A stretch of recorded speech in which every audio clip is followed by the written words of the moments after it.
The first thing Grant Mercer noticed was not the 4 wrecked supercars sitting outside his garage, it was the blood on the CEO's white sleeve. She stood in the harsh afternoon sunlight beside $4 million machines that looked as if they had been dragged through a war zone, her face pale, her hands trembling, and her expensive shoes covered in dust. Then she looked at the tired single father who owned the small garage and said something that made his heart stop: she had nowhere else to take them. If Grant could not bring those cars back to life, her company could lose everything. And if he refused to help her, he might never learn why the most powerful woman in the city had chosen his forgotten little garage. Before we begin this emotional journey, if you believe in kindness, forgiveness, hope, and second chances, please like this video, share it with someone who needs a little hope today, leave a comment, and subscribe to our channel so our community can continue sharing stories that remind us that one act of kindness can change an entire life. Grant Mercer had spent 12 years learning how to repair things other people had already decided were worthless. His garage sat on the edge of a small Pennsylvania town between a tire warehouse and an old brick storage building, far from the polished dealerships where wealthy customers usually took their exotic cars. The sign above his garage had faded under years of rain and summer heat, but Grant refused to replace it because every dollar had a purpose. His 8-year-old daughter, Maisie, needed school supplies, his mortgage was 2 months behind, and the medical bills from his late wife's illness still arrived in envelopes that made his stomach tighten before he even opened them. Grant had learned to live without luxuries. He had also learned something more important: a broken machine was not the same thing as a hopeless machine. That belief had become the quiet philosophy of his life. Every morning, he opened the garage early, swept the concrete floor, checked the old hydraulic lift, and worked until the afternoon sun began stretching long golden rectangles across the workshop.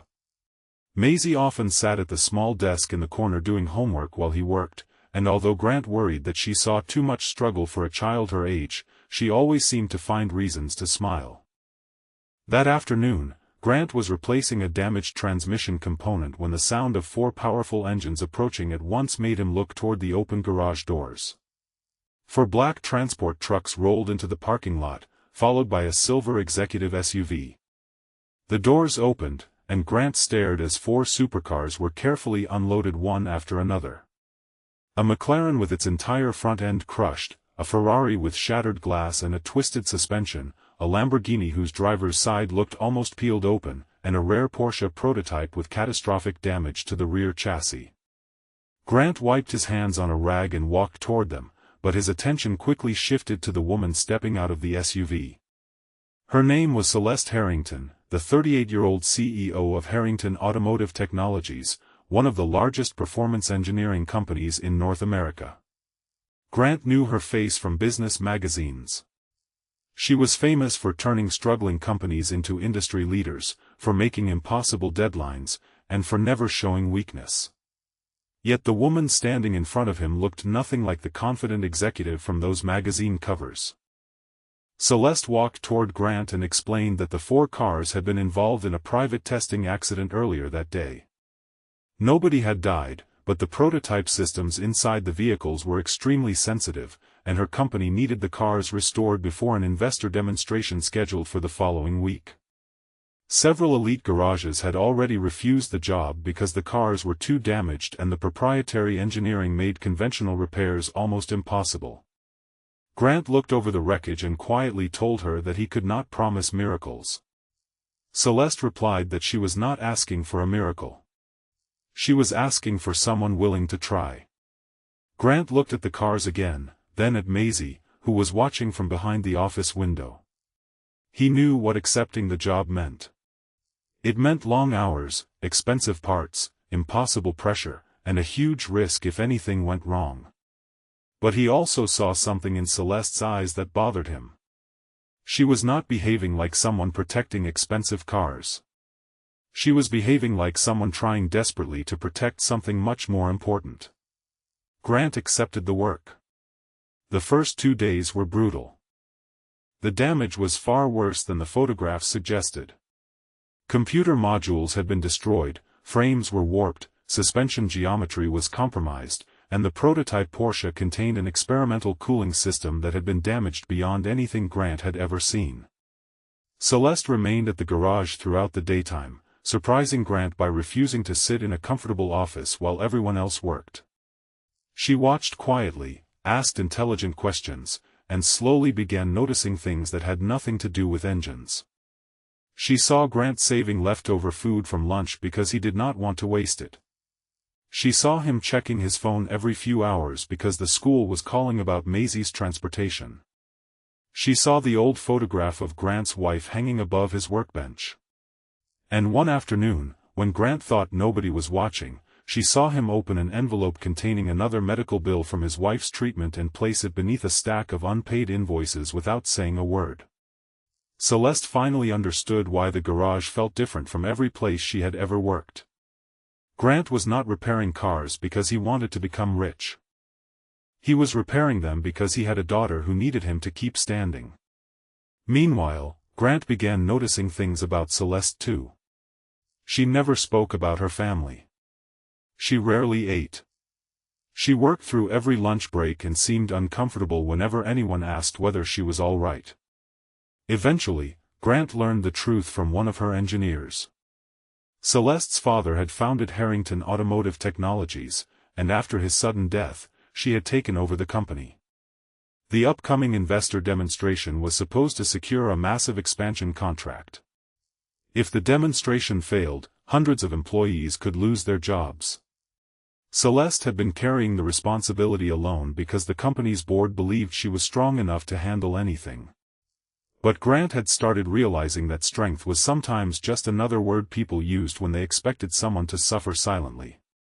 On the third afternoon, disaster struck. Grant discovered that the Ferrari's central control system had been corrupted during the crash. Replacing it would cost more than the original repair estimate, and the required component was unavailable anywhere in the country. Celeste received the news while standing beside him. For the first time, the carefully controlled expression on her face broke. She admitted that the company did not have enough time to order a replacement from overseas. If the car could not function during the demonstration, the entire presentation would collapse. Grant studied the damaged system for nearly an hour. Then he remembered something from years earlier, something another mechanic had taught him before passing away. Instead of replacing the damaged module, Grant believed he could rebuild its core architecture using components from the prototype Porsche. It was risky, unconventional, and possibly impossible. But he had spent his entire life working on impossible things. Grant worked until the afternoon became evening, but he refused to let the story turn into another tale of a man destroying himself for a machine. When Maisie came looking for him, he immediately stopped, washed his hands, and took her home for dinner. Celeste watched from the garage doorway as Grant left, and something inside her changed. She had spent her entire adult life believing that success meant never stopping. Grant had just shown her that responsibility also meant knowing when someone you loved needed you more than your work did. The next morning, Grant returned with a completely different plan. Instead of rebuilding the Ferrari system alone, he invited 3 retired mechanics from the town who had once helped him when he was an apprentice. They worked together throughout the day, sharing knowledge that no computer database could provide. One specialized in electrical systems, another in structural restoration, and the third had spent decades working with racing engines. Celeste watched them become a team, and for the first time in years, she laughed. The garage was filled with arguments, jokes, grease, coffee, and old stories. It reminded her of her father, who had always believed the best engineering happened when talented people trusted one another. By the 5th day, the 4 cars looked transformed. The McLaren had a new carbon fiber front structure. The Lamborghini's damaged frame had been carefully aligned to factory specifications. The Ferrari's electronic system had been rebuilt from salvaged components, and the Porsche prototype was running with an upgraded cooling architecture Grant had designed himself. But Grant had discovered something far more serious. The crash had not been caused by driver error, as Celeste's board had claimed. A software modification had been made to the vehicles before the accident, and that modification had created a dangerous delay in the stability system. Someone inside the company had altered the prototype software. Grant brought the evidence to Celeste. Her face became cold. She immediately understood what it meant. Someone had intentionally sabotaged the demonstration to make her fail and force the board to remove her as CEO. But there was another problem. Grant's garage had no security cameras covering the repair area, and because the cars had been damaged before arriving there, the company could blame him if the evidence disappeared. Celeste was suddenly faced with an impossible decision. She could protect her company by distancing herself from Grant, or she could trust the man who had risked everything to help her. She chose trust. Celeste brought the evidence to the company's independent investigators and publicly acknowledged that Grant had discovered the problem. The investigation moved quickly. A senior executive was found responsible for the sabotage, having planned to create a crisis that would force Celeste out and allow him to take control of the company. The board was shaken, but the damage had already been done. Investors were furious, employees were frightened, and Celeste's reputation was hanging by a thread. Then came the moment nobody expected. The investor demonstration took place during the afternoon at Harrington's private testing facility. The 4 repaired supercars stood beneath the bright sky, surrounded by engineers, investors, reporters, and company executives. Grant stood quietly at the edge of the crowd wearing the same worn work jacket he had worn every day. He expected to watch from a distance. Instead, Celeste walked onto the platform and told everyone exactly who had saved the project. She explained that a small-town mechanic and a group of retired engineers had repaired machines that experts had declared beyond recovery. She showed the audience Grant's redesigned cooling system and the rebuilt control architecture. Then she admitted that without him, her company might have lost hundreds of jobs. The demonstration succeeded. All 4 cars performed flawlessly. The investors approved the expansion. The employees kept their jobs. And Grant thought that was the end of the story. 3 days later, a black company vehicle pulled into his garage. Celeste stepped out carrying a folder. Grant assumed it contained a contract dispute or additional paperwork. Instead, she handed him a letter from Harrington Automotive Technologies. The company had completed an independent valuation of Grant's engineering contributions, including his proprietary cooling design, electronic reconstruction, and structural restoration methods. The board had unanimously approved a payment of $2.7 million to Grant for his work, along with ownership rights to his new engineering design and a long-term partnership offer. Grant stared at the number until his eyes filled with tears. He did not celebrate immediately. He thought about his wife. He thought about the unpaid medical bills. He thought about Maisie's school. He thought about all the mornings when he had wondered whether keeping the garage open was worth the struggle. Celeste quietly told him that the money was not charity. It was payment for something he had earned. But Grant shook his head and said that for years he had believed his life was about fixing broken things because nobody else wanted them.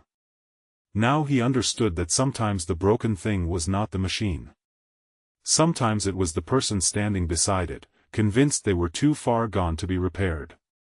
Grant used part of the money to clear every debt connected to his wife's treatment. He paid off his garage, created a college fund for Maisie, and quietly gave a portion to the retired mechanics who had helped him. Then he did something Celeste never expected. He expanded the old garage into a community engineering workshop where young people could learn mechanics, restoration, and automotive technology without needing wealthy parents or expensive connections. He wanted kids who felt forgotten to have a place where someone believed in them. Celeste became one of the workshop's strongest supporters. But her transformation went deeper than money. She began spending more time with her employees, listening instead of commanding, admitting when she was afraid, and finally visiting her father's old workshop, which she had avoided since his death. Grant did not fix her life for her. He simply showed her that she did not have to carry it alone. Months later, on a bright afternoon, Grant stood outside the newly renovated garage while Maisie painted a small sign for the community workshop. Across the parking lot, the 4 once destroyed supercars were displayed as a reminder of where everything had begun. Celeste stood beside Grant, no longer looking like the untouchable CEO from the magazines. She looked like a woman who had finally learned how to breathe. Grant looked at the cars and smiled. He had started with 4 wrecked machines and a struggling garage. Somehow, he had ended up with a future for his daughter, a new purpose for his work, and a friendship built on trust rather than money or status. Before the story ends, leave a meaningful comment telling us what you believe was the greatest lesson. Was it Grant's kindness, Celeste's willingness to trust, the retired mechanic's loyalty, or the courage to give someone a second chance? If this story touched your heart, please like this video, leave a meaningful comment, share it with someone who needs hope today, and subscribe to our channel so you never miss another emotional journey. And perhaps that was the real miracle. The 4 supercars had arrived at Grant's garage broken beyond recognition, but they were not the only things that needed rebuilding. A father needed hope. A daughter needed security. A CEO needed forgiveness. A company needed honesty. And a group of forgotten mechanics needed someone to remind them that their knowledge still mattered. Sometimes life does not send us what we ask for. Sometimes it sends us something broken, difficult, and unexpected. But if we have the courage to look closer, we may discover that the broken thing has brought us exactly where we were meant to be. Grant thought he was repairing 4 cars that afternoon. In the end, he helped repair 4 lives, an entire company, and perhaps most importantly, his own belief that even after losing everything, a person can still build something beautiful from the pieces left behind.